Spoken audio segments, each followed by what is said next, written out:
You're listening to the ESO Network, your station for all things geek. Earth Station Who, a fun mashup exploring over 60 years of the Doctor Who universe. Hold on tight, you never know where the crew of the TARDIS is going next. Hey there, Whovians, and welcome to another episode of Earth Station Who. That's right, folks, we're back, and we've got an interesting one. It's the return of River Song. That's right. Should I play the theme song in our background now? We'll have to kill blast you. Everyone's ears out. So yes, folks, we're looking at Series 8 of the Diary of River Song, brought to you by the fine folks at Big Finish. And so we're going back to the year 2021. That's right. God, that actually feels like a long time ago. It really, really does. Like another whole other so much world. has happened.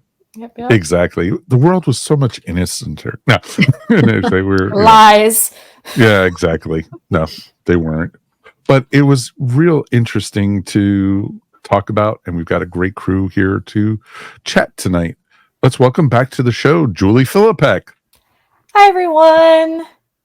Yeah, she is a professional podcaster now, so she doesn't have time for us as she used to. And she just was sitting around the house just like, you're calling us, thank you, I want to be on a show. Now she's a jaded podcaster just like us. It's perfect. I mean, I've been going since 2019, I think, so it's been a little while. Yeah, exactly. It's been a bit since you've graced us with your presence, as we like to say. And you want to tell everyone about your podcast that you're a part of? Yeah. Of course, I do a Doctor Who podcast. Surprise, surprise. It is called Watchers in the Fourth Dimension. And we cover Doctor Who from the very beginning all the way through, wherever we're at. So right now, we have just wrapped up season 15. And just as a little sneak peek, it's our most controversial season because we go against a lot of fandom in our critique of the season. And it's really fun to do that. I'm not going to lie. That's awesome. That's the best way to be is you're talking about stuff that you believe in, not what fandom believes in and anything. And, sometimes it's good to go against the grain. Underworld is the best. Underworld is the best episode of that season. I'm sorry, it's not in the bottom 5 of all time. Dr. 4.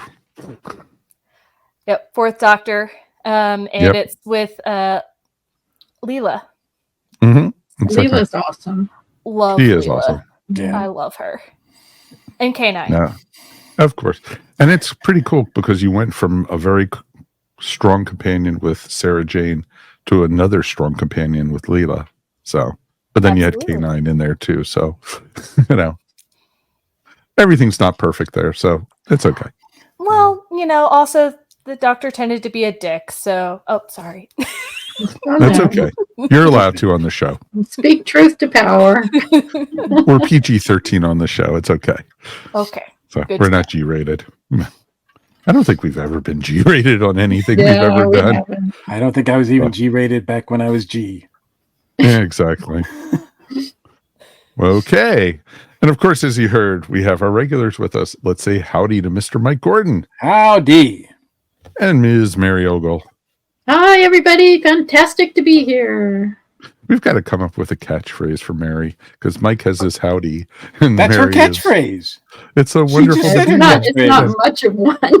Yeah. But I mean, that's what every time it's a comforting phrase. No, but like with you, howdy has followed us everywhere. Ever since we started the other podcast.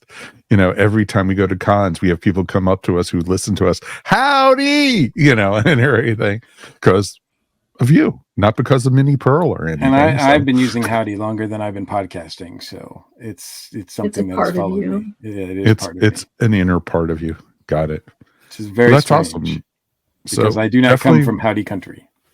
No, you don't. How many people say howdy up in Massachusetts? There was one. That was me. Somebody had to. That explains now why he got shipped south. Okay, Actually, there a you friend go. of mine in high school did too as well. So I think that's where we had sort of came across it together, and that was our thing. I could say you guys were doing a howdy off, but that would just be too weird. I definitely think And yet, so. What probably are not the you- weirdest thing. Not the weirdest thing we probably did. Oh, God. especially high school. Really, Mr. Gordon? Okay, that's for Earth Station Who After Dark. Okay, there we go. But that's another episode. Maybe for Patreon, we'll do something like that. Right? The howdy years. The howdy years. Oh no. Wow. Join Patreon. Of for course, all our- if you guys are interested, please send us feedback at Earth Station Who. We definitely would love to hear from you. Feedback at earthstationwho.com is the best way for you to get in touch with us. So, a lot of Doctor Who news. We're literally weeks now away from the new season. I am so excited. Yay. It's, less than a month, folks. They're actually promoting it. Yes, they are.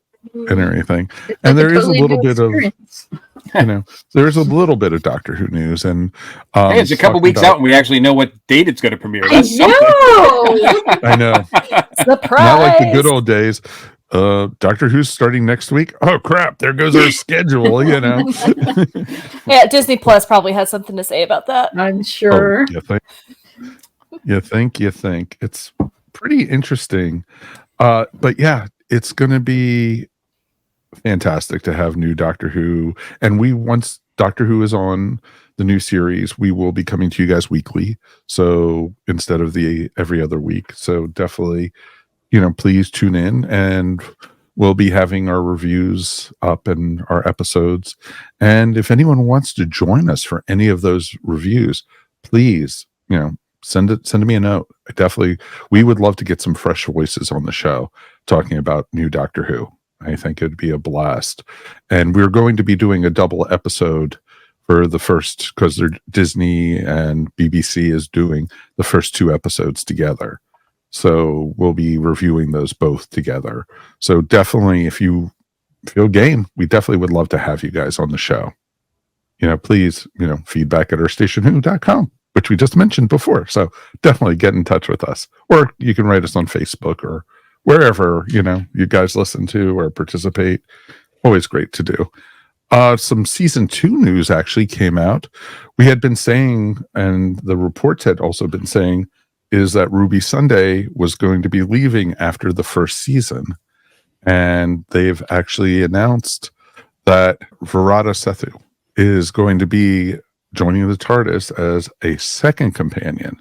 So it'll be Ruby and and then Virata, and we don't have a character's name yet for her. So it'll be very interesting how they'll be introducing her and such. So, I'm very excited about it, because, I was disappointed when they were saying already, even before, the whole season had started, that Millie was leaving the series.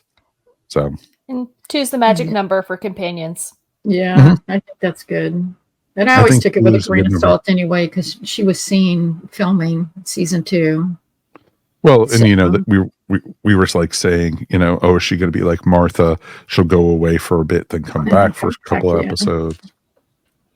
So it'll be very interesting to see. And you know what?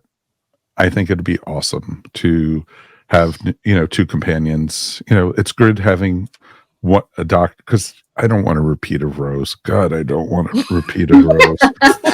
Your favorite. Shocker. Oh yeah, I know. So I think that's pretty awesome, though, that we're getting that. It's sort of strange, though, that you say that, like, you don't want to repeat a Rose, because you're thinking that's not the last time we had like a 1 companion, 1 doctor kind of scenario. I mean, it's been done successfully. I mean, oh, of course, Catherine Tate is probably one of the best loved companions, and it was just her and David. And so I think I don't know if there's a magic number, but I do know that certain showrunners just don't know how to handle certain numbers of them. And yes, No, we will. you're right. Like we're 9 minutes in. All right, let's bash Chibnall. All right, so like I don't know if any number of companions would have been great for Chibnall, but 3 was definitely Not the right Mhm. one. Right. No, So, definitely not. No. and even when he dialed it down to 2, it still was kind of tough. So I think that as long as the companions are interesting and they have an interesting dynamic, and it's fine. You know, it would be great to have a season or two with 0 love stories. 0. Oh God, yes. I would love that. Yes. But for some reason in newer times, like in Classic Who, there was never these love stories except, if they needed to get rid of a companion, maybe we'll just throw them in love with someone, random character, because it makes sense. Sorry, I was a little mad how Leela left. But yeah, I would love to go a couple seasons without that. Of course. No, I don't That blame would you be on nice. that. Well, it was interesting too, because I know we're not going to talk about the story that we're talking about later, but in that story, Riversong announced that, I'm the doctor's wife. And then K9 was like, negative, the doctor doesn't, partake. And it was just like, I found that funny as hell. So good. Not in his doctor. Oh gosh, no. At least not on screen. No, exactly. So it was just interesting to see, and so I'm going to be very curious to see where we go with it, and I hope we have a ton of fun, because that's what I want with Doctor Who. I want a fun season, and you're always going to have the haters out there. You always are, but it's also going to be great to have stories that that are exciting, that they're fun, and don't want to make me throw things at my TV. So that's it's a big thing. So good. Here's hoping. Speaking of Riversong, Big Finish actually announced that that we're getting a whole new series of Riversong adventures. So the death and life of Riversong. Yeah, and it's after the library. Yeah, exactly. I find this really interesting. The fact that, and especially with the box set, the series that we're talking about now, because it seems like it's really relevant to, what's going to happen to her. Kind of spoilers here, but it happens after her quote unquote death in the library story, and they, hundreds of years later, they download her person, her persona, her digital personality, and put it into a cloned body of her, and that's who will be having these adventures. So it's kind of interesting to see how that's going to play out. Julie, that was a deep sigh. Wow, I was not expecting that.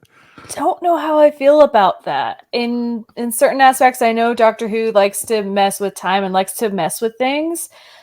I hope they make her different enough, because then it just seems a little bit of a cop-out just to keep her going afterwards. But that's my opinion. Yeah. I just hope they get better writers. Consistency. Yes. And a better theme song. And a better theme song. Yeah. Like, we just hope that everything is better, right? Like, sure. I don't, Julie, it's interesting. I haven't really thought about it as far as that goes. I don't know if it makes sense for her to be too different, because this should be River, right? This should be River. But I do find it interesting that the powers that be are allowing Big Finish to do future stories with this character, sort of acknowledging that, yes, she's dead, and for all intents and purposes, she's dead, but she can be downloaded and put into a clone body, and that's all right then. Yeah, that's okay. That's why I want it to be different, because otherwise it just doesn't make sense. It seems too easy, I guess. True, but I don't know. Yeah, I don't know how that would be any different. I really hope that, for me, I would like a River character that's not so dependent upon the Doctor. Yes. Because as much as I love their relationship, and I think Big Finish has done a lot, this series has done a lot for their marriage as a couple, is that it's sometimes it seems like the stories depend too much upon her being the Doctor's wife, or she talks about the Doctor a little bit. Like, I just want, I'd love a story that didn't mention the Doctor at all. And I don't know if we've ever gotten that. We don't get them very often. In fact, most of them have other appearances by, other incarnations of the Doctor. So, and that was getting kind of tiresome. So now we're at the point where it seems like the series has evolved, and I know we're still behind. A lot of people are like, yeah, that was like 4 seasons ago. But now we're getting to the point where at least they're not so, she's not meeting an incarnation of the Doctor and having to explain or not explain who she is to them and interact with them in that respect. She's able to do other things. I mean, there's still characters that she's from the Doctor's history and from the franchise that she's encountering, which is kind of interesting to some degree. But yeah, I don't know. I like the fact that Alex enjoys doing this enough that she's willing to do more. I did feel like it was odd when the diaries came to a ended. So I thought, wow, it seemed like Alex was really enjoying these. I find it hard to believe that she doesn't want to do anymore. And then they announced that she was doing the one with the story with the Ninth Doctor. And now, so it doesn't surprise me that they're doing a new series, but it is really interesting that the powers that be are letting them go forward with the character, which means it tells me that Russell T probably has no plans for her at all. Well, to take Julie's point, I do hope that they go in a different direction with the new series. I mean, I hope they're not just going to repeat where they've been going. And then, I hope they have allowed her character some growth or at least some change for all the time she spent in the library. Because, after all that time, you shouldn't be the same person as you were before. And maybe even explore is this actually the River we knew, or is this actually a copy of River, because this was her personality digitized. Would you actually consider this River the Doctor's wife? Well, that would be a good question to think on, to write about, to explore. Mm-hmm. I mean, she has all of River Song's memories and such, but she doesn't. It's not actually her. Right. Well, and one of my problems with the Diary of River Song is that, as you were saying, it has been very Doctor-centric, even when the Doctor isn't there, and the Doctor's only a cameo in this one, but it's still, there's always a point where she's like fawning over the Doctor, and that's just not necessary. That's not even who she is, I think, as a character, and I don't know why Big Finish does that so much. So I hope they get away from that and, keep working towards her being a central, strong character who stands on her own. I don't disagree with what any of you guys have said. So it'll be very curious to see where it goes. So be cool. A little bit more Doctor Who news for this upcoming season. We got Jinx Monsoon's character's name. Will be known as the Maestro. Dun, dun, dun. Dun, dun. Makes sense. You see musical notes on their body, on their costume. Yeah. So it's pretty interesting. There's a part of me that's a little weirded out by all the musical numbers that we've gotten with the new Doctor. But then a part of me with the Maestro is, you better be a villain that's breaking out into the best songs, because if not, you're doing Disney a disservice. Well, we did get confirmation that there will be no Beatles songs. Well, yeah, exactly. That was actually the next thing I was going to bring up. I found that real interesting. So even though they have Disney money, they don't have that kind of Disney. They don't have Beatles money. Yeah, they've got money, but not for the Beatles. Yeah, I'm sure Disney could barely afford that documentary that Peter Jackson did. So I don't think. Well, they've got a relationship with Apple now that they're doing other Beatles stuff. So I mean, there's still like a lot of stuff that Disney is doing with them, which would make sense if they would allow that, but obviously they're not. So, but I don't think that's any, as long as they don't try to do some cute workaround where it's like, yeah, they're they're playing like whatever. So it better not be like new stuff that's supposed to sound like the Beatles. I would be very upset, because there's no need for that. Yeah, we don't need a Beatles cover band episode. No. It would actually be kind of cool, and this is just, I haven't heard anything, so this is just my idea, that the Maestro steals their voices, and so they can't sing. Yeah. Well, that would actually or steals their music ability or something like that. I like the fact I don't know much about, like, I try to stay away from spoilers and all that kind of stuff and information. So I don't know who this character is going to be or anything. I don't know anything other than what you said on this show. And I sort of half listened to that. But that's normal for our relationship, Mike. It's exactly. But I'm guessing that this is one of the, beings that the Celestial Toymaker was referring to, that is coming to play.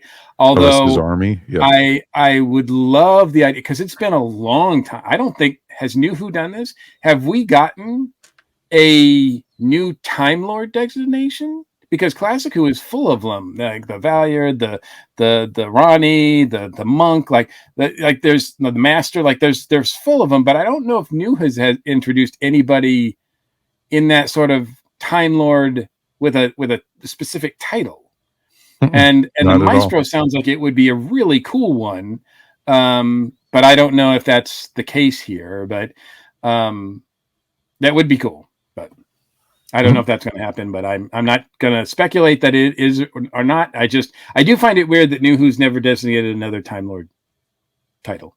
Well, supposedly Gallifrey was destroyed for but then it's been back, and then it was destroyed again, and it was back, and it's like, I mean, come on, there's other Time Lords out there. We know this. Chibnall could have done it, but let's be happy that he didn't. Thank goodness for small little miracles. Yeah. So I don't know think... if the timeless child, I guess, is. I don't know if that's considered one. Yeah. And then they also have the Cyber Time Lords. So there you go. Also, I don't know. No. Well, you have the Fugitive Doctor, the Ruth Doctor. The Fugitive Doctor, yeah, but I mean, there's so many other. Like, I don't know. I think that there's other things you could play around with. So I wish. Yeah, I would love to see I would love to see another rogue renegade Time Lord come into play at some point. Time Lord's gone bad. Not necessarily like evil, like the Master. I don't want a clone of that or anything like that. I just would another personality, something else to add to the canon. Well, I know Big Finish is actually getting ready to do that whole series, Dark Gallifrey. So you might get something in there too. So that's Big. It's Big Finish. It doesn't matter. It's Big Finish. What the hell? I mean, they've got their own River song that they're introducing. So I mean, Oi is all I can say. So it's going to be interesting, folks. And I'd really think, we've got a lot to look forward to. And it's always great to be able to share it with these folks. One of the things I'm loving is, on the marketing that they're doing for the new season of Doctor Who is I love the slogan that they have, your cosmic joyride awaits. It's just ripping awesome. And, it's like, I'm excited for it. And boy, it sounds like a tagline for a Disney theme ride, doesn't it? Yes. Hey, at least they haven't come up when you wish upon a star yet for Doctor Who. I mean, it's only a matter of time, I'm sure they're planning the Doctor Who experience in their theme parks already. I'll be there. I'll be there. I think that would be a really easy way for them to get us there. Yes. If I could afford to go there, I'll go there. More patron money. Come on. We need to take us all to the park. Come on, folks. If we start now, maybe we'll save enough. Yeah, exactly. We'll save enough to be able to afford one years. of us to go in the park. Yeah. Thank you. Can I get some more? More? Yeah. Exactly. You want all of you to go into the park? That's just enough for one of you. So, God, that almost is a great story right there in the writing. So I think that's pretty awesome. And then in years to come, they will have an episode of Doctor Who set in the Doctor Who theme park. Yes. It all comes around. Yeah, exactly. And it'll be like a little TARDIS that is bigger on the inside. Right. Well, wasn't it when we reviewed the One Doctor, they had the other doctor's, the fake doctor, his TARDIS was basically a porta potty. So that's and that would be funny to see on TV if they did that at the amusement park that they went to. It's all me, but it's all warped, type thing. I think that RTD, are you listening? We've got great ideas here. And we work cheap. All we want to do is get into Disney, so it's okay. Yeah, well, that's not cheap. Yeah, exactly. True. Very good point. All right. I think that's, all the big stuff for Doctor Who that we're going to talk about tonight. Let's take a quick break and we'll be back in a moment. And we are going to review the Diary of River Song Series 8.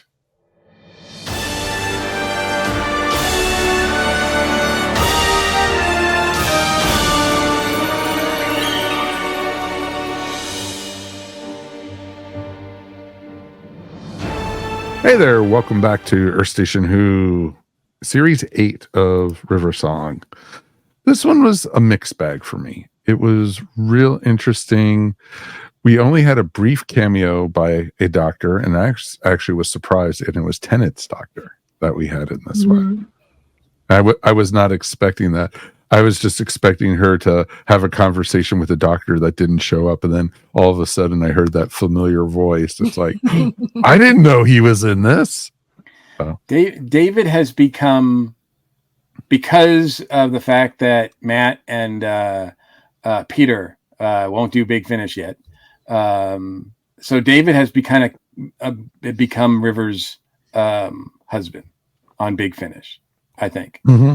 Most of the episodes that have dealt with River and her husband, the doctor, have been with her and David, which they have great chemistry, and I don't have a problem with that. But it is weird that normally when I think of, whenever River says my husband, the doctor, I always think of Matt. Oh, of course. And sometimes Peter. That last episode with the two of them was beautiful. So I think, that was great too, but it's just weird how because of Big Finish, and they don't have Peter or Matt to use their voices of. It's just weird for me to think that, it really dawned on me here that, that sort of David has kind of fallen in as the default doctor whenever she's talking about her husband. No, I could see that totally. I kind of wanted to see how far down the route they were going to go with her naming husbands without naming husbands, because referencing the leather coat and then all the different ones, I was just like, how far can we go with that?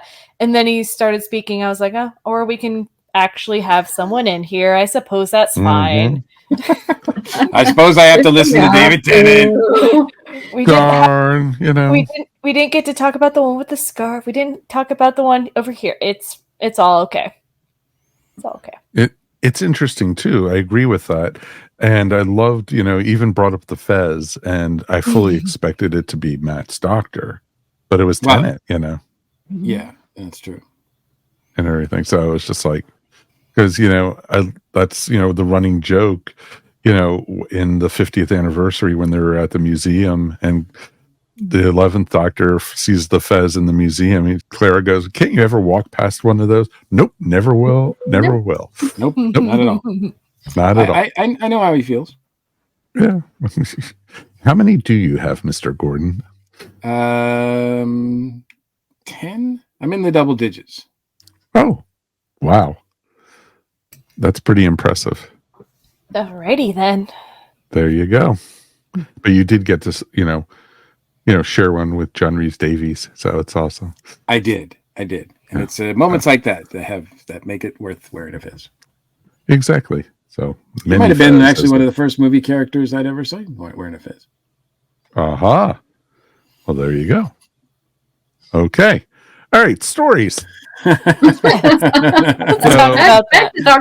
What are we talking about? Oh, yeah. Yeah, River Song. Yeah, that's it. I liked the first one, Slight Glimpses of Tomorrow, because it featured River going through time and seeing a society evolve. And you don't know, and devolve, exactly. You don't know if it's Earth or if it's an alien civilization or what. And I also liked that it had Rachel, and like we were talking before we went on the air, we had to try to remember who the hell Rachel was. Yeah, I didn't remember who the character was, and I didn't remember that it was played by Alex's real-life daughter. Which is awesome. I think I was with you guys when you covered the episode with Rachel. I think I joined slightly after that. And so possibly. It was close. It's a close call. Yeah. But I really enjoyed Rachel. She does a very good job. The actress does a very good job of sounding robotic enough, but still being able to come across with certain types of emotion. It's a fine line. Yep. It's interesting. I kind of felt like it was almost like River Song with Data from Star Trek The Next Generation in some ways. That's not bad. That's not a bad way to look at it. I did find that thematically it was interesting that all these stories featured robots. And looking at the cover art with the multiple canines, I was actually quite terrified that every single story was going to have canine in it. And I don't hate canine. All right, let's make this clear. But I don't want to listen to 4 stories with canine in them. I don't love him that much. Mistress. And so I love him that much, everyone. So if there's anything that has a lot of canine, I'm all in. Well, the one story with a bazillion canines, then that was for you. Because so I was actually, as we went on the first couple, and I was like, okay, well, canine's not in these. That's kind of reassuring. So that because I honestly thought with the cover art that he was going to be in all the stories. So, but it was interesting because, there's different kinds of robots in Doctor Who. They're not all the same kind of thing. And I did like the way that this series, I mean, story-wise, some of them were definitely stronger than others. But I did like the idea that the exploration of the different kinds of cybernetic people that inhabit this franchise is pretty vast. And I did appreciate that each story we got different versions. Well, for the most part, the first 2 are kind of both with Rachel, but it was interesting. I'm glad it showed that because it's just not all Cybermen or Daleks. Right. And they don't all sound like Canine, or they don't all sound like Rachel, or they don't all, and sometimes I get kind of annoyed because Big Finish likes to use audio effects, sometimes a little too much, I think. And sometimes I can't understand some of the voices, and I think it kind of, handicaps the voice work because the effect that they put on the voice is just not something that's pleasant for me to listen to. And in this throughout most of the stories, I did not have that problem. There was a couple that were, but for the most part, I thought the voice work was excellent. And I think part of that too is because they were recording this during the pandemic, and because of that, they had to scale everything down. So they couldn't use as many effects. They didn't have all of their tools at their disposal. They had to have very small casts. They were recording outside studios. They were recording within, streaming services and everything like that. So they really had to, sort of strip down a lot of their storytelling. And I kind of appreciated that. Of course. No, that totally makes sense. And like we all said, I enjoyed the first 2 stories. The chemistry between, River and her daughter, is pretty amazing. Rachel was a great, great character. And I like how in the story, even River has a motherly instinct to Rachel, and that she felt responsible for her and, trying to guide her, making her almost like her protege. Yeah, she's definitely a maternal figure in the stories. I mean, I also loved the first two stories. I thought it was very intriguing to have a storyline where River's trying to show Rachel the best and the worst of humanity. Mm-hmm. And exactly.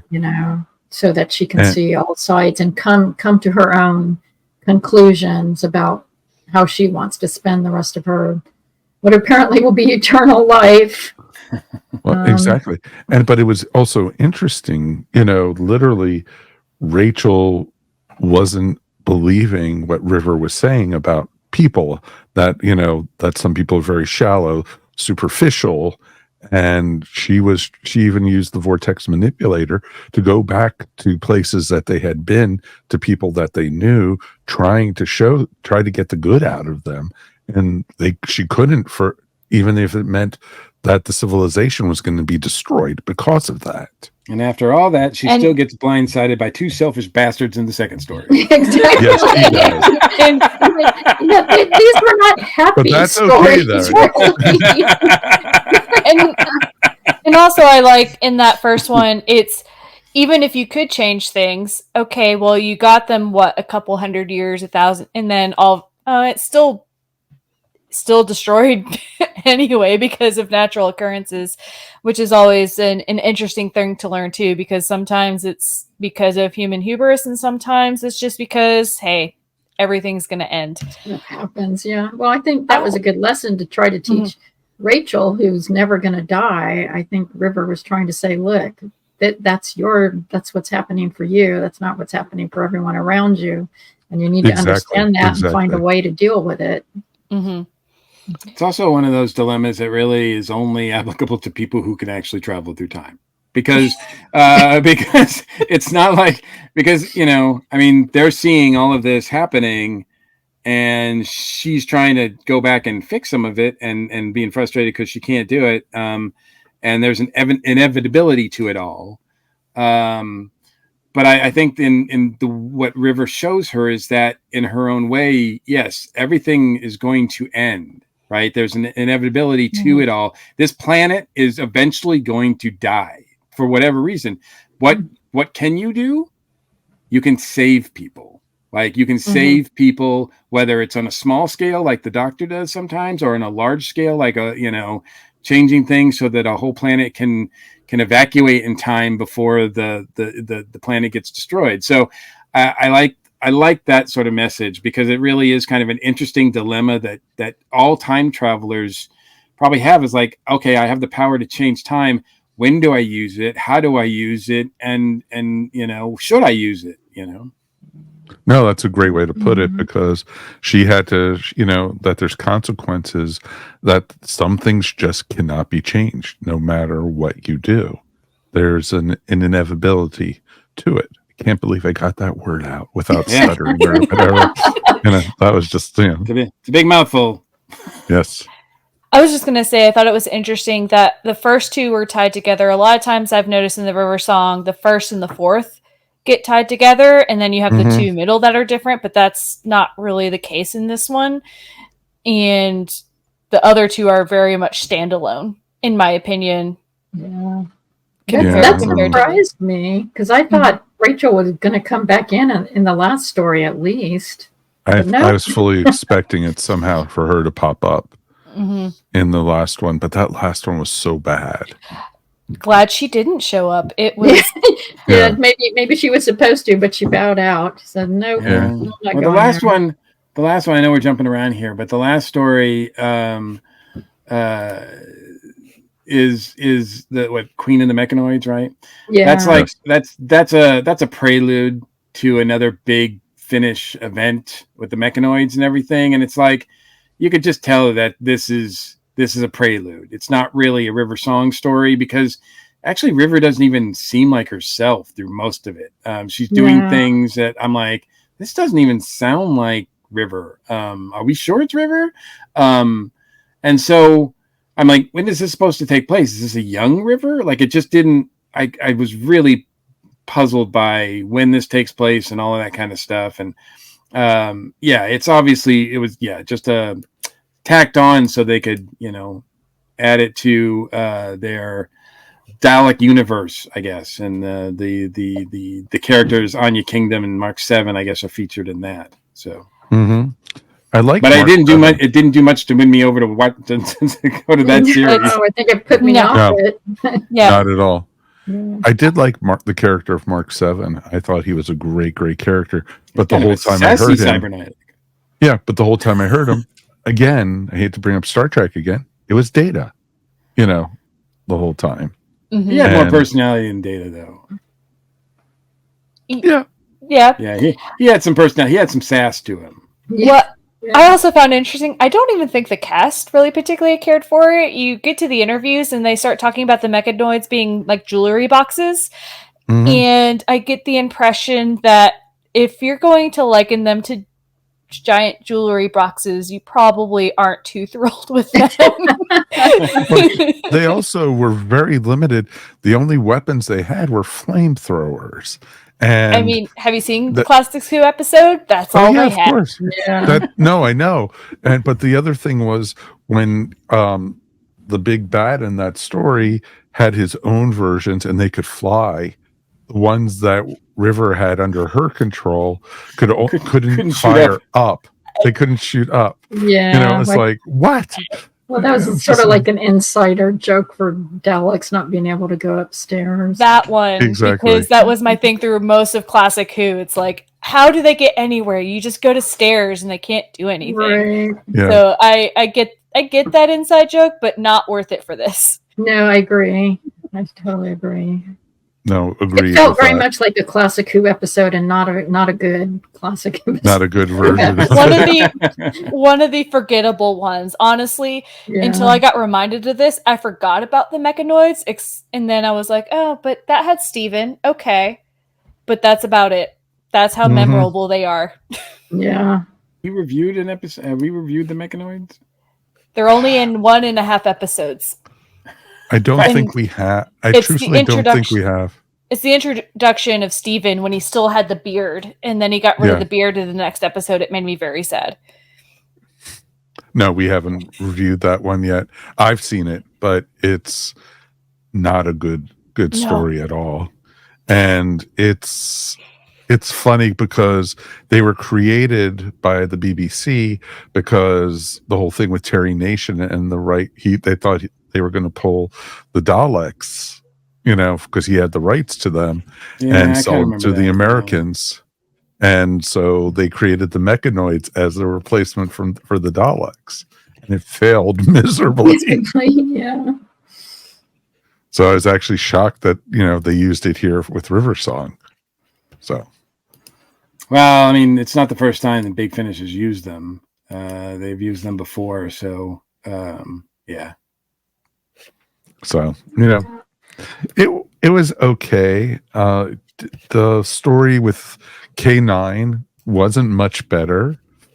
And I know, Julie, sorry, I know you love K9, but, it was really, really bad.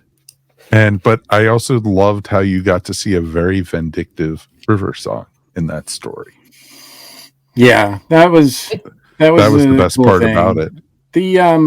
The idea of the cat was kind of cool. The plot was really convoluted, really overly convoluted. Yeah, and by the time it got to the third act, it was whittled down to be so simple. I was like, why did we need all this stuff in the beginning? Yeah. And at first I thought, okay, it made absolutely no sense for K9 to be there. I mean, K9 just shows up out of the blue and just is like, I'm looking for Sarah Jane. And I'm like, what? and that's the only reason he's there, and then they describe it was some sort of stupid space-time thing that brought him there or whatever.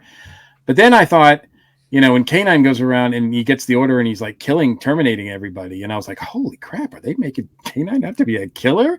And I'm like, I've never seen this before. And I was like, I can't believe they're doing this. And then, then they're like, and here's the real K9, and he's been locked away all the time. And I'm like, oh, that's a cop out. Well, that was a total cop out. We just covered another Big Finish where they semi-made K9 the bad guy, but really he was taking over Cybermen. So they've done it before or after. I don't know where it lines up in the timeline because I can't keep up with Big Finish. So I've seen K9 be the bad guy before. And so that didn't surprise me at all. I liked elements of it. The thing that I found the most frustrating was the guy was trying to come across as the master, and I'm like, sir, you are not the master. Not a master. What was even the point of that? I have no idea. Yeah, it was a stupid idea. It just didn't work at all. I think that when you listen to the and I think I might have talked about this before, but when I listen to the behind the scenes of these and they talk to the writers are usually given a brief, right? They usually say, like, the producer says, I need a story with K9. And sometimes they're given a little bit more, sometimes they're given a little bit less, but then so they always start with something. And this particular writer, I think, started with a world with canines with the idea that K9 was walking River on a leash, like a reversal of, and so that was his starting point for the episode. And I'm like, this is the problem with, I think, a lot of the way that Big Finish is writing these and producing these things, is that they're starting with these scenes and not with stories. They're just trying to wrap stories around scenes that they think would be cool, rather than letting scenes develop while they're writing stories with great characters in them. And I really feel like in this particular set, because I didn't love the first two stories like you two did. And I really think that they had some good ideas, but I think I could tell that the ideas that they had they tried to wrap stories around particular scenes and particular images, and it just didn't work because it just seemed like it was forced.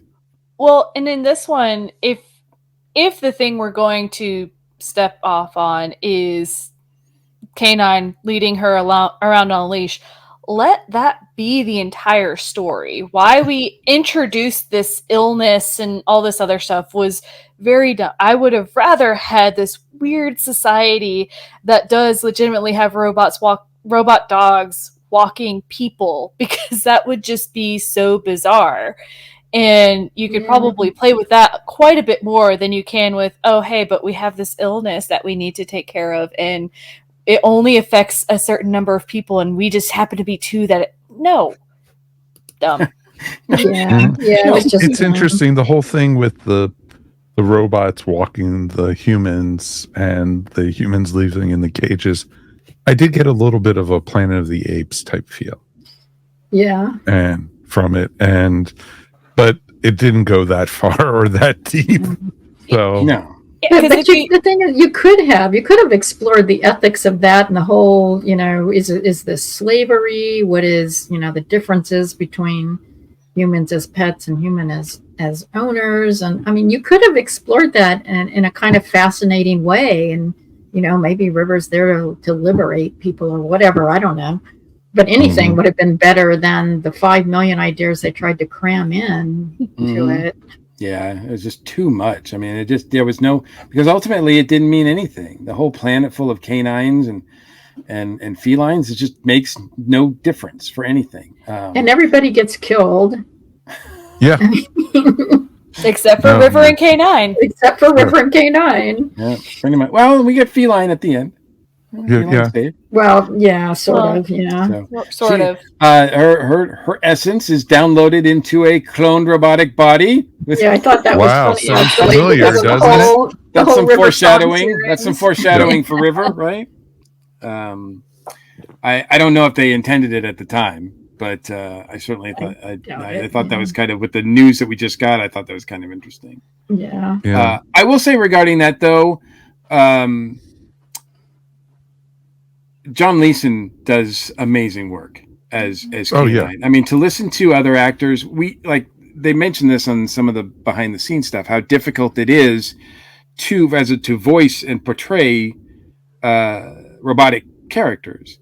And, I mean, John Leeson is one of the best. I mean, he's been doing it for decades, and he's got K-9 down, and he makes it seem so easy that I could definitely tell that some of the other characters, some of the other actors were struggling at times with that it didn't quite mesh with me. Particularly the first 2 episodes with Rachel. I wasn't as connected with her character. And then I found the character in the last one. What is it? What's this guy's name? Jason 7 or something, right? Yes. I found him a little too human. That it just didn't really strike me as so. There's that balance, but I think John Leeson, but at the very end of the episode, John Leeson does something that I rarely hear. He broke. And I think they left it in just because it was just kind of funny, because when he says something, he says something about the doctor, and River says, yeah, but you never know what he's going to do, or something to that effect. K-9 says that's true, or affirmative, or something. And you could hear a little laughter in his voice. And I was like, you never hear that from John Leeson. And I thought that was adorable and really kind of fun, actually. For that one time for him to break, it just seemed that if anybody could make K-9 break, it would be River Song. Of course. And that was pretty cool. And, in the other stories, who here has never wanted to ever hear a story about zombie, electric eels that are carnivorous, That's long been my dream. Exactly. I so was hoping for that, and we got it, and at least one of the baddies got eaten by one, so it was pretty awesome. That was actually kind of cool. Yeah. I get how they tied it all together, but at first I was like, this seems very bizarre. Why in the world are it was very, very confusing at first. And then they're like, oh yeah, it was an experiment gone bad because everyone was asleep. 500 years. I really enjoyed that one because while Rachel is robotic, to take away the agency that she had for such a long period of time and how long she was in that, I'll call it a trance for lack of anything else. I enjoyed that aspect of it. That part I really enjoyed. Some of the rest of it, and her kind of really liking Aaron, maybe not as much, but it was a good one. Yeah, see, I had the opposite experience than that Mikey G did. I really connected with Rachel as a character. Mm-hmm. I actually so did really enjoyed her journey and watching her her grow and experience all these new things. And I thought it was actually really heartbreaking when she was robbed of her agency for that long. I mean, that's a long time. 497 years, 11 months, and 4 days, and I don't remember the rest. And just out of complete selfishness, no other reason than, I mean, it is understandable, actually, to be fair. I mean, these are very young characters, the bad guys, and they've basically been sentenced to, I mean, it's like a life sentence, almost like a prison sentence, even though they've done nothing at that point to deserve that on this ship.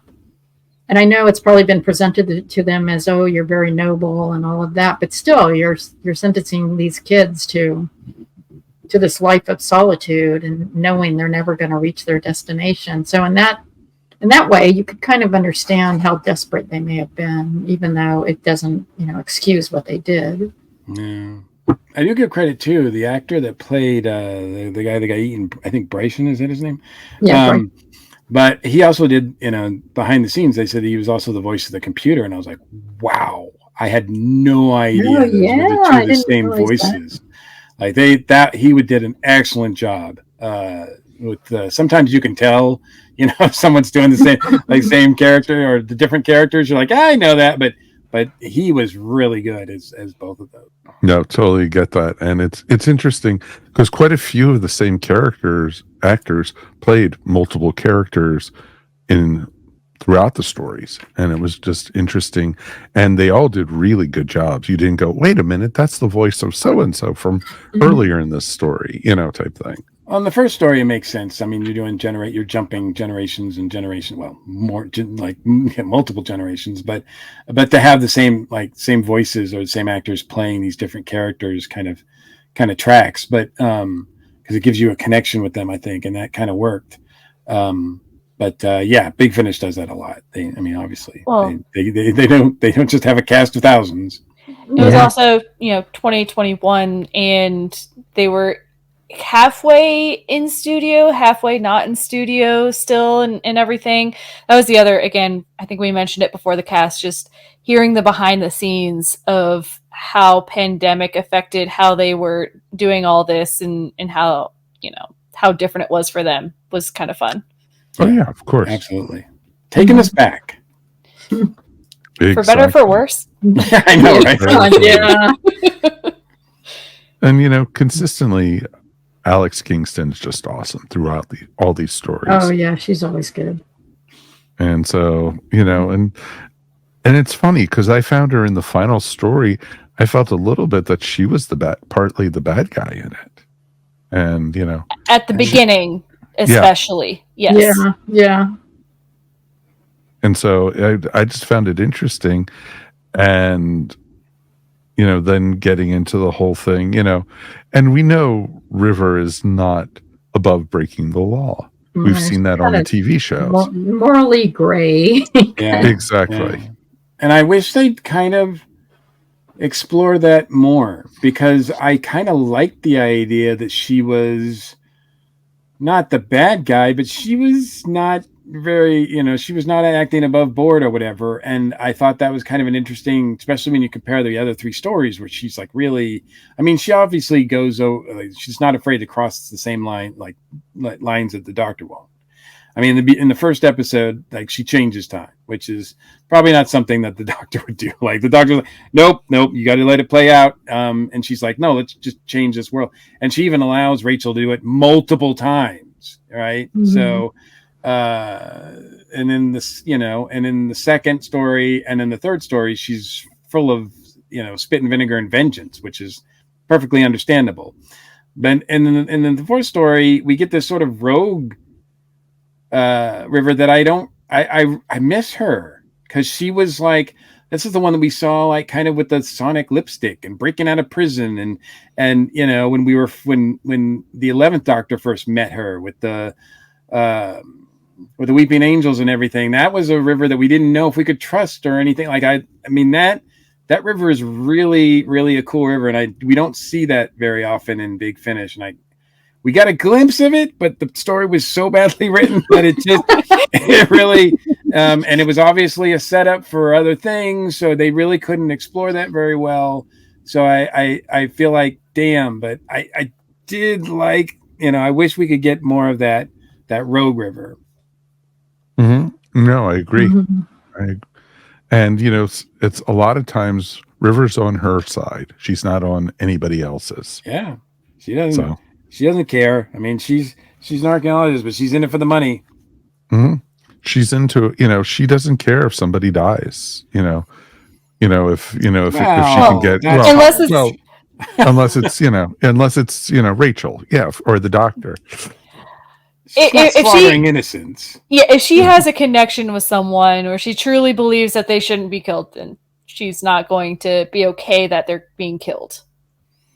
Yeah, she's not going to lure the space cops there to die. She doesn't.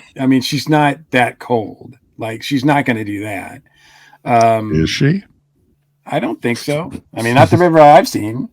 Okay. But if someone wrongs her, she has no sympathy. No qualms at all. Yeah, no. Like if you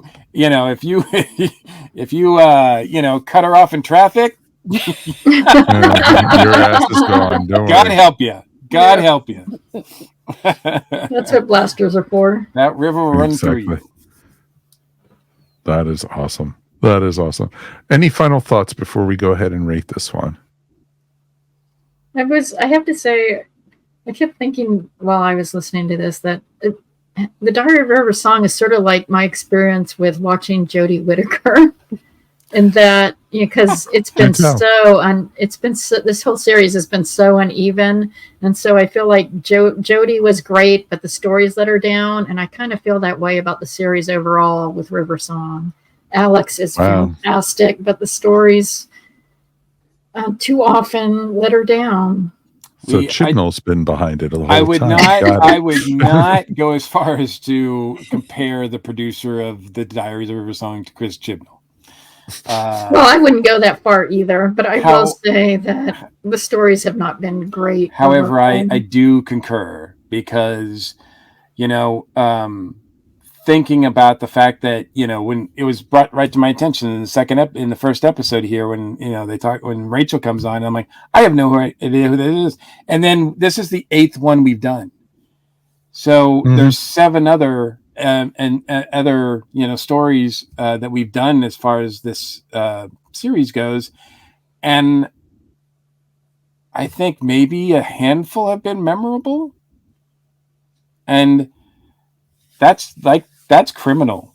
Yeah. For a character like River, that's criminal. That's a shame. What a waste. And I don't disagree with that, though. I agree with you on that one. Mm-hmm. I feel like we've other series that we've reviewed, Paternoster Gang has been on fire, so good, and well up to that team and those characters' potential.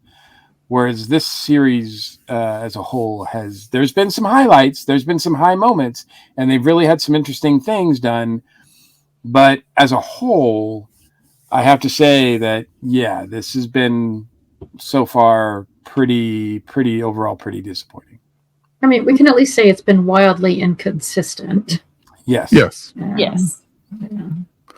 That's a good way to put it. And and I don't blame Alex on it at all. No. Now the only thing that I blame Alex for is that Alex, and she's told me this in person, that she thinks that the stories that she gets, the scripts that she gets, are so beautifully written, and she's so thankful for them. And I just want to say, sweetie. Well, she wants to keep getting jobs with them. So, Alex, sweetie, it's a paycheck. They are not. These are. I'm sorry, but you deserve better. Okay. And so I wish she could recognize and put her foot down and be like, I wish the stories would be better. I won't come back unless the stories are better. And maybe she did that, and maybe that's why the Diaries came to an end after the 12 series, and now we're getting hopefully better stories. But supposedly she said, regarding the new series, they said after they recorded the first episode, she kept the script because she said this script is special, and I want to keep it for my own personal collection, because it's one of the most best things I've ever done. So that is how, that means something, but in context to the fact that she thinks a lot of these others have been brilliantly written, I'm kind of like, okay, well, we'll see where that goes. But fair enough. Totally get it. All right, rate it, folks. 1 out of 5 TARDISes, 1 being the worst, 5 being the best. Julie, you're a guest tonight. You get a go. Oh, my favorite. I forget how you guys do this. I usually talk first and then give my score. So you can do whatever you wish, my dear. That's what we do too. Sure. Okay, just double checking. Yes. I think I enjoyed a few things more than one. I really enjoyed the first 2. Really enjoyed Rachel. And I love K9, and I liked some of the elements of that particular episode. The 4th one was trash. I'll just go ahead and say it. But Big Finish still does a very good job in what Big Finish does. Audioscaping is very good, music is very good, all that jazz. So I'm going to give it 3.5 TARDISes. out of 5. Wow. Okay. Mary. This is a hard one because I feel almost like it's two different things because the first 2 episodes are so different from the other 2. And I kind of agree with Julie. I think I liked the Canine episode less, but it was fine. The last one's terrible. And I personally really enjoyed the first 2. So I think I'm going to give it a 3 because I'm kind of in the middle here. And I think I would recommend it, even if only for the first 2. And don't hate me for the last one if you buy it. We'll completely blame you on that one, Mary. So it's okay. I want my $20 back, please. All right, Mr. Mike, break it to us, bud. There's not much I loved about this. And so, but I have to, agree with Julie that the production is done well. And I don't think any of them were, my God, terrible. But none of them really thrilled me. And I can't imagine myself just listening to any of these ever again. So, I'll give them 2, a 2 out of 5. Wow. Okay. I'm torn because, like both Julie and Mary, I loved the first 2. I thought those were great. If it was only those 2 together, it would be a 5 for me. Very easy. But we didn't have those as a full story. We had we'd had to slog through the last 2 also. Negative. The canine one was just like, what? Through most of it, and trying to decide if we, where it was going and everything. So I'm going to give it a solid 3 because if I had to do the last 2, I'd give it a 1, type thing, because it was really bad. Especially that last one it just didn't do anything for me. So I wanted to like it, and I was, I listened to that one today, and it was just like, oh, cool, one more story to go. Oh well, So I'll give it a solid 3. It's it's a fun listen for one time, but like Mike said, I'm not going to go back to this one. I might go back to some of the older ones because I love hearing her with some of the older doctors. But and I'm looking forward to some of the future upcoming ones we have where she's at unit. I think that's going to be pretty awesome. And so, is it new unit or old unit? Old unit. The next one that we have, she's it's in the Third Doctor era. Yeah. Is Benton there? Of course, Benton is there. So I'm actually looking forward to that because I want to see the Brigadier blush. I wish we could. And so I could definitely see some pretty cool stuff out of it. So definitely, please let us know what you guys thought. Feedback at ourstationwho.com. We definitely would love to hear how you do it. Please, if you enjoyed the show, if you like what we do, please subscribe, please like, wherever you're listening to us or viewing us, if you're watching us up on YouTube or if you're listening to us on Apple or Amazon or Spotify, anywhere fine podcasts are found, we're up there. So definitely like and subscribe, as we like to say, and give us that wonderful thumbs up or give us a star, at least 5 stars, it would be great. If that's available. And if you didn't like it, 5 sarcastic stars, as our friend Gary Mitchell likes to say. So definitely check us out, and, we have got a great archive of all our old shows.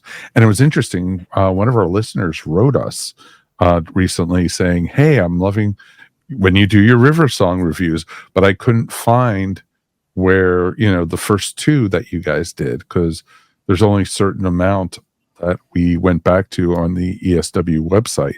So I pointed them to the ESO network website because we have a full archive of all of it.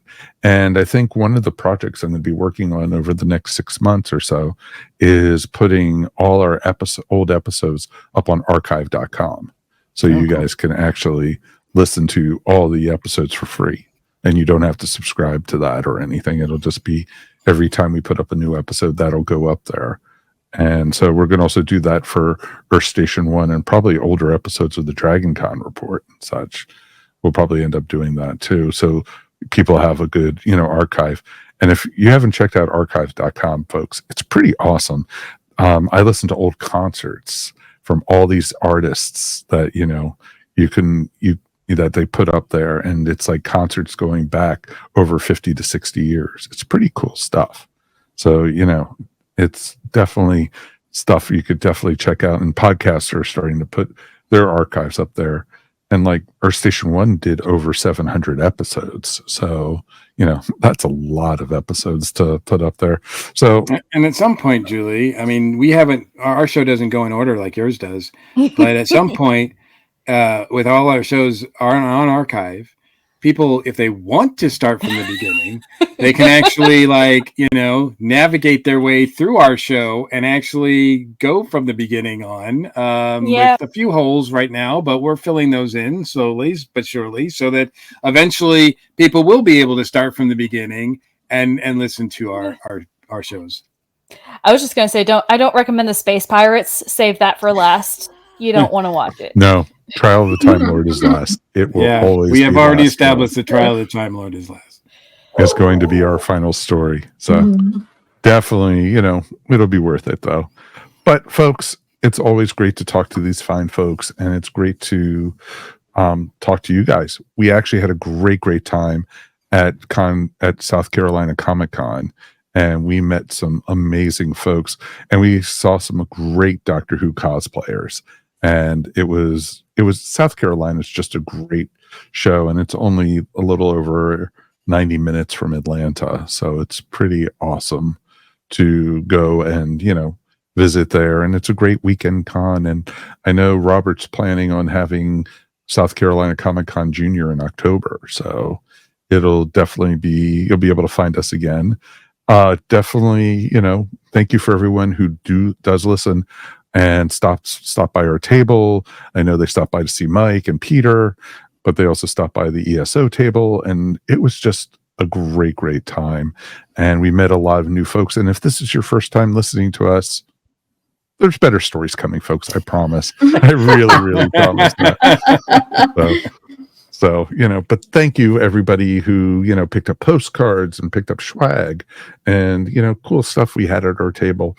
And it was great seeing a lot of familiar faces. And so pretty cool to do. So definitely, want to thank our crew here for joining us. Julie, thank you as always. It's always great to see your smiley face. It was a lot of fun. Thanks for inviting me. It's just been a little while. Just a little while and everything. Just a little bit. So anything you want to promote or, about your podcast and stuff? Obviously, I mentioned it a little bit before, but yes, I have a Doctor Who podcast, Watchers in the Fourth Dimension. Most of our handles are Watchers 4D. So if you're trying to find us, that's what our shortened ones are. Facebook, all the other places that you can find podcasts. I won't name them all. But now we're going to take the next 2 hours to do that. It's myself and two of my friends, Anthony and Riley. And if you go further back, you'll hear some other voices. But yeah, come check us out. Always good. Great show, folks. I subscribe to it, and I really enjoy hearing what they have to say. So it's pretty cool stuff. Let's thank our regulars for being here. Of course, Mr. Mike Gordon, who we survived South Carolina, my friend. Well, it was a rough one, but I survived.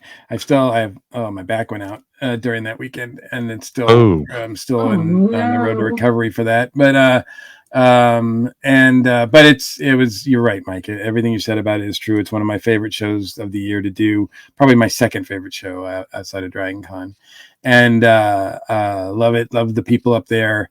I love Robert and Michelle who put the show on. And as long as they keep putting on that, they had a great celebration of their 10th one. This is the 10th time they've done it. And they still want to do more. It was crazy. They're crazy kids. Crazy kids. But as long as they do the shows and they invite us, well, I'll come up there for sure. But it was a good time. As long as they invite, we will be there, as we like to say. So it's always a good thing. And until we show up with our stuff. Oh, didn't you get our message that we don't want you this year? It's only a matter of time. Well, no. They love us. It's a good thing. It's a great, great thing. And Ms. Mary Ogle, you were missed at the con this year. So definitely, thank you for being here at least tonight. Yes, it's a compliment. I'll take it that way. Okay. Yes. Anything you want to promote?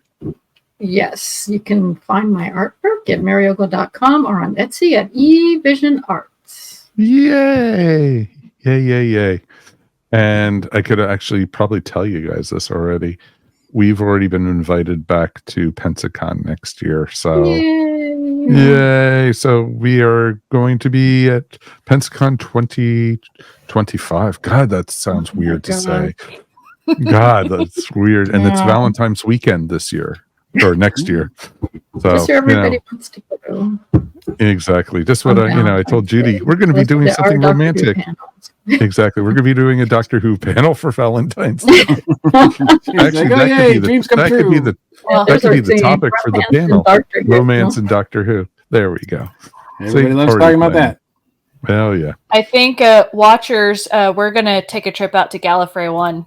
Just as guests, I think, this time, just to go check it out. But the whole crew is going. That's where Mary and I met in person for the first time at Gallifrey One. Oh, yay. Yeah, it was really good. It's a great, great con. Definitely. Yeah, you guys will have fun. And it's California, so, how bad can it be? So it's pretty cool. So there you go, folks. Definitely, folks, if you get a chance, please feedback. And we'll be doing a live show next time. That's right. Join us in 2 weeks, and we are going to be talking some fun Doctor Who stuff. And we are going to, next time, we're going to be talking why Doctor Who has succeeded, because it's always been woke. That's right, folks. We're going to be talking all about, how Doctor Who is always tied into politics and tied into society and what's going on. So, and hasn't shied away from it. And so that's going to be our episode. And we got some great folks already lined up to join us. So it's going to be a fun conversation. Until then, my name is Mike Faber on behalf of myself. And of course, Mary, Julie, and Mr. Howdy himself, Mike. We will see you here next time on Earth Station Who. Peace. And we are done. See you for new Doctor Who real soon. This has been a broadcast of the ESO Network. Be part of the crew and help support our shows by donating to our ESO Patreon or by shopping at the TeePublic store, which can all be found at www.esonetwork.com. The ESO Network, your station for all things geek.